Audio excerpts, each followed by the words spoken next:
What's going on, yo? It's GUMGUMTCG here, back again with a new series. This series is going to be called Tournament Toppers. This is going to be a series where I take tournament topping deck lists that people share with me in my Discord from either larger tournaments or first, second, third place from their locals this past week. And I'm going to give you a look at what they were playing, talk about it a little bit, and maybe you can try these lists out for yourself. Just thought it'd be interesting. If you want to get in on this, make sure to join my Discord. You can join it in a link down in the description below and share your tournament topping deck list. I'm looking for tournament topping deck lists every single week for this series going forward. I want to showcase 1 to 3 decks at least in a video. But today, first episode, I just have the one for you. And we're going to take a look at Steel Trident's first place Kaido list. I'm pretty sure they said that this list came from a triple win-a-box. Let me double check that real quick.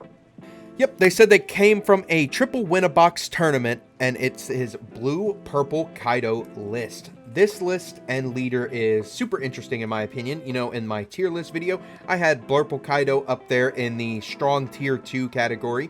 Thought that he's a good contender now that he has this nice mix of searchability and the reliability of blue cards being able to stack the deck and help you find what you need, as well as the destructive and monstrous power that the purple cards allow you to have. So let's go ahead and get into this. Of course, he's playing the blue-purple Kaido leader. If you don't know what it does, Dawn times 1 on your turn once per turn. When an opponent's character is KO'd, you get to add a Dawn card from your Dawn deck active. Super strong, can help you ramp super fast if you play the right cards. So yeah, of course you're going to be playing your cards that destroy stuff, and you're going to be attaching Dawn to your leader to be able to get that extra ramp when you can, and hopefully stay ramped with your island and be able to keep dropping these big bombs on your opponent, like 9-drop Kaido, 10-drop blue Kaido, and 10-drop purple Kaido. All of these are crazy strong cards. Then of course you have your kings, you have your queen, stuff like that. We'll get into the rest of the deck list here in just a second. I'm going to read off a couple of the matchups that they had here. Let me go ahead and pull this up. So they said their matchups were Law, Katakuri, Rebecca, Green Purple Dofi. Then in the top cut, they faced Whitebeard, Law, and Law. So they had a really good matchup against the red in the room. Law is an insanely powerful deck, and I feel like it could be very hard for a deck that plays few bodies to deal with. You know, Law pumps out a board full of bodies and gets so much advantage, when a deck like this kind of does the opposite. You know, they generate a lot of hand advantage just by not playing a lot of cards and then drawing cards with Queen and just trying to stay a little more reserved and play these big impactful bodies rather than a bunch of low cost dudes to bounce and move around like Law does. And then Whitebeard is just like this dominant threat right now. It's such a strong deck, and I guess when you have big bodies, you can beat that big leader, you know? So looks like they had a lot of diverse matchups. You know, that Law, Katakuri, Rebecca, Green Purple Dofi, and Whitebeard were 5 different decks they played against that day. And we're going to look at a couple other things they said about this deck. They say they want to go first to prioritize Magellan. That's the one thing I did notice about this list, is they are playing Magellan. This card has always been a menace in my opinion. It's insanely powerful, making your opponent go off curve, and then having a body on the field that, unless they're playing blue, there's not a real good way to get rid of this. You know, you have to bounce it or shuffle it away. If you pop this, you're going -2 Dawn, and that's a whole turn worth of Dawn. Unless you are at 10 Dawn and you've spent all that Dawn that turn, this card is never worth destroying in my opinion. You know, when I've played against Magellan in OP2 format with Smoker, if I was at 10 Dawn and I had Kuzan in my hand, I'd play all 10 Dawn and play Kuzan, and then I'd pop the Magellan because I'd get that Dawn back next turn. But beating over it or getting rid of it or doing anything like that early game when you're not at 10 or you don't have any way to ramp, it feels so bad. And being thrown off your curve, you know, if you're a deck that has a strong odd curve or a strong even curve and they put you on the complete opposite, almost your whole hand can become dead in an instant, and that's very scary. I think that Magellan's a great choice of a card to play in almost any purple deck, honestly. And moving into OP05 format, we're going to see Magellan a lot. So if you don't have your copies of Magellan, definitely make sure to go pick those up. I know the alt arts and the special rare have been rising through the roof in price, and I think the regular copies are a couple dollars a piece too. So if you don't have those and you're wanting to play purple in OP05, make sure you have a playset of Magellan. They said that Magellan hurts Whitebeard and Katakuri, really. Those were like the two main decks that they played it against, and it felt like it did the most. So I guess if you're playing purple and you can play Magellan in your list and you're seeing a lot of those decks in the room, you might want to try Magellan out because it seemed to be working in their favor.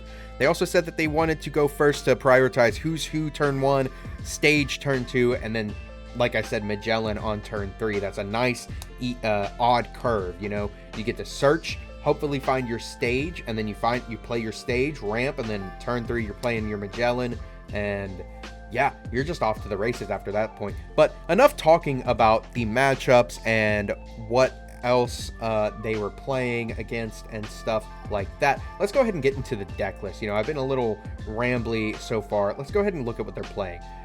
4 copies of the 3-drop Doflamingo blocker. This card is incredible. It's been in so many different blue lists. I believe that it's in almost every single blue deck except like Rebecca. Honestly, this card's just crazy.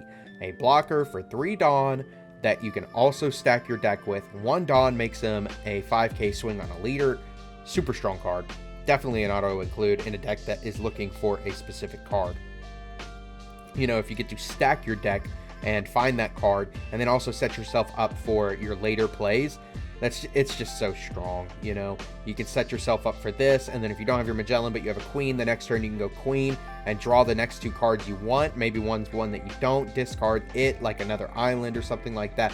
Then next turn you get to draw your king or something like that. I mean, it's just so strong. I know people like to play Perona in these lists as well, but I think this is just a better option. You get a blocker and a swingable body out of it rather than just a small 1-drop body. Next, they're only on 1 copy of the blue Kaido. This card has been crazy strong for every blue deck that plays it. Blue Croc has gotten an incredible boost off of this card. I know some blue Doflamingo lists play this as well.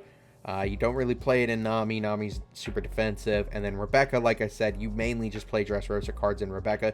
You can definitely play this in Vivi, though. I mean, you could play it in Queen, too, but Queen's kind of iffy with it, you know. Don't really want to play a 10 cost when you want to use your leader effect. But this card's just insanely powerful, and being able to search it off of Who's Who makes it that much stronger. Next, we got a really strong card as well. That's going to be the 2K Sasaki Blue card from OP04.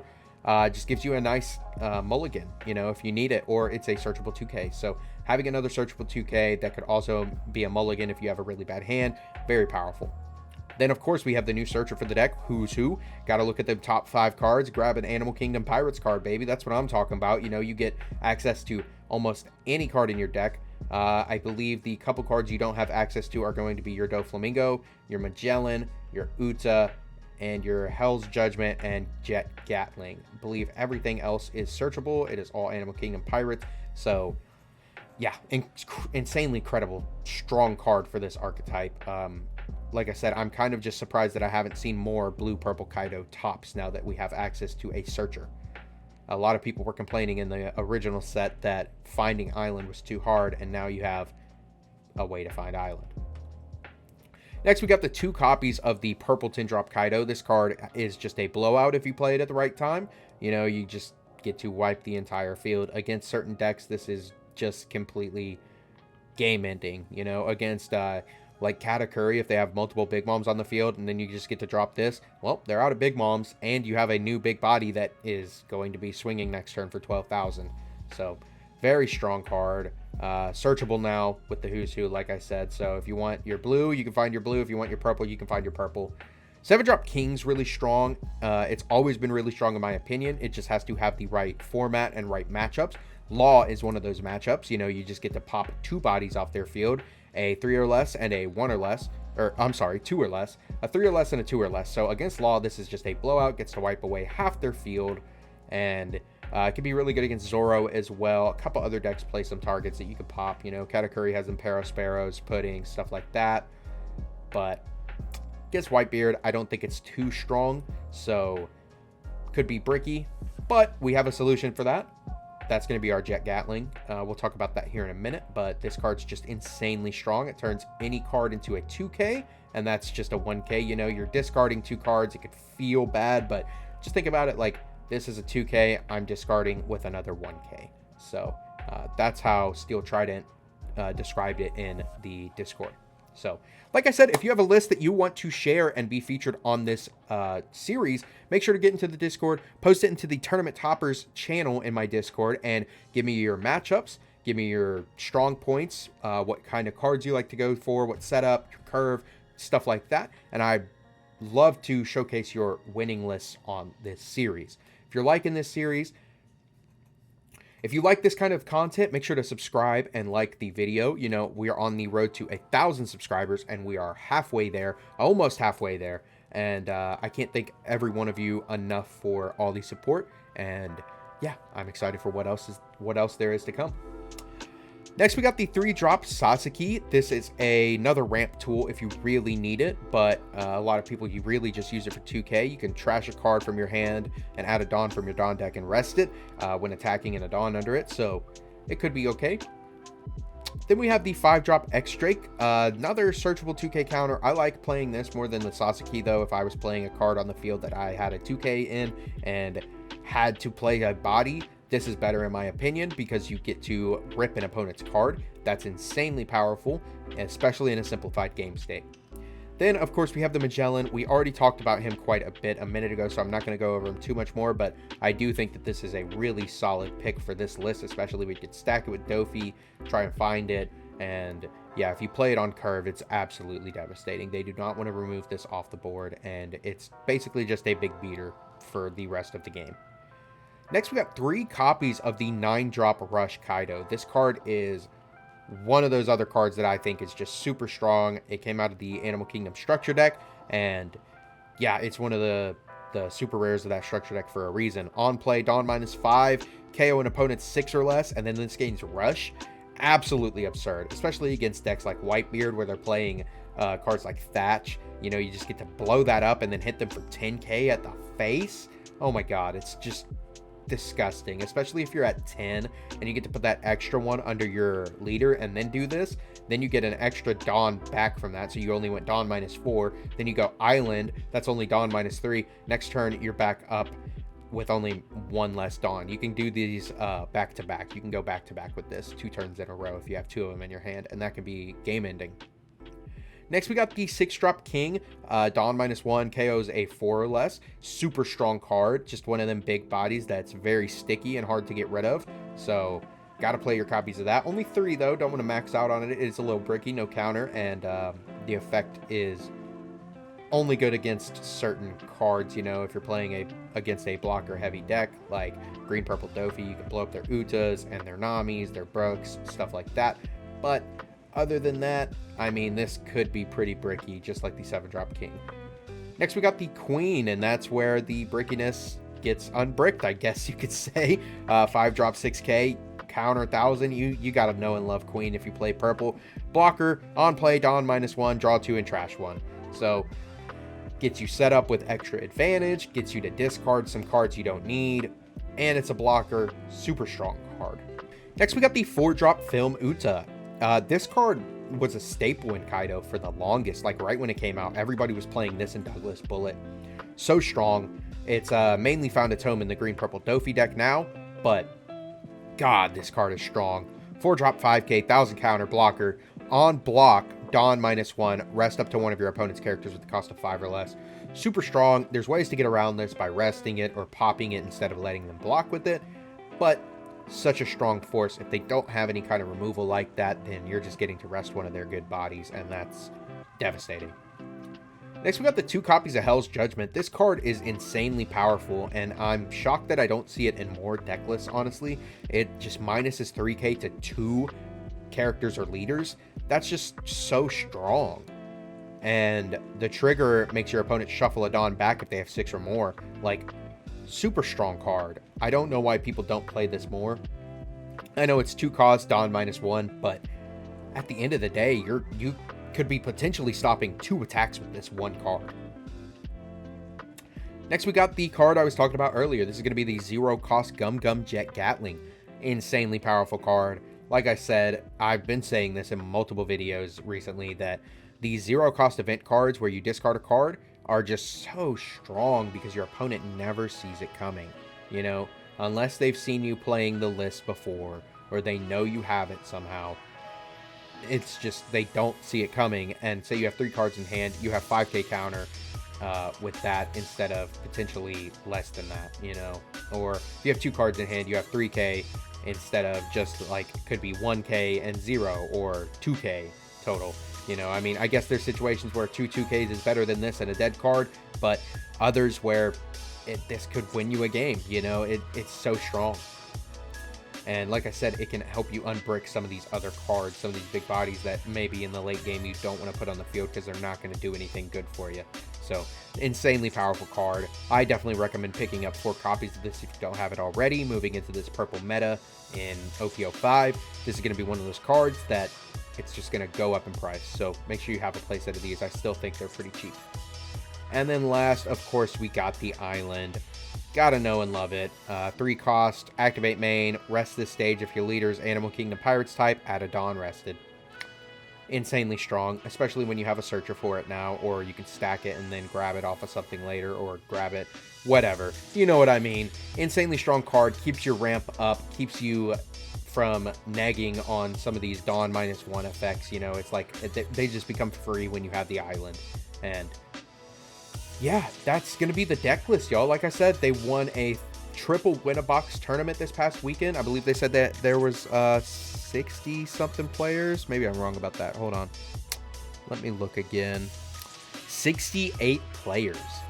That's insane. First placed out of 68 people. Great job, Steel Trident. Congrats to you. I hope you got some amazing pulls out of your box. Thank you so much for showing me your deck list and letting me showcase it on this. And like I said, if you want to be featured on the next episode, hop in the Discord. We're holding a free tournament once we hit 100 members anyway, so it's going to be a US-only free box tournament. So if you're in the US, you join the Discord, we hit 100 members, you are eligible to compete in that free box tournament, and I will send you the box when you win. So make sure you get in there for that and get in there to share some deck lists. I'd love to see what you all have. I also wanted to shout out Dueling Guard. If you haven't heard of Dueling Guard, they are the most amazing TCG accessory company on the market that makes anime-inspired TCG accessories for all your TCG needs. Deck boxes, playmats, and binders. Oh my god, they're so good looking and such high quality. If you haven't heard about them before, make sure to check the link in my description with code GUMGUMTCG for a discount at checkout. What? You haven't heard of Dueling Guard? Dueling Guard is the best TCG accessory company on the market. They have high-quality deck boxes, binders, and playmats made for people who enjoy playing and collecting trading card games in style. They have tons of designs based off of fan-favorite animes such as One Piece, Bleach, Full Metal Alchemist, and many more. They hit the ground running earlier this year making high-quality TCG accessories with beautiful designs that have sold out many times, so if you haven't picked up any of their products, make sure to do so before they sell out again. I have a few deck boxes and playmats from them already and can attest to how they don't cut any corners when it comes to quality, performance, and design.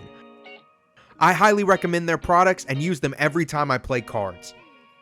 Be sure to check the description below for a link to their site and use code GUMGUMTCG for a discount at checkout.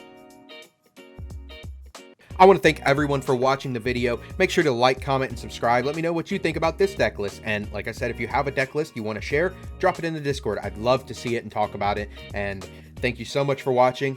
I will see you all on the next one. Peace.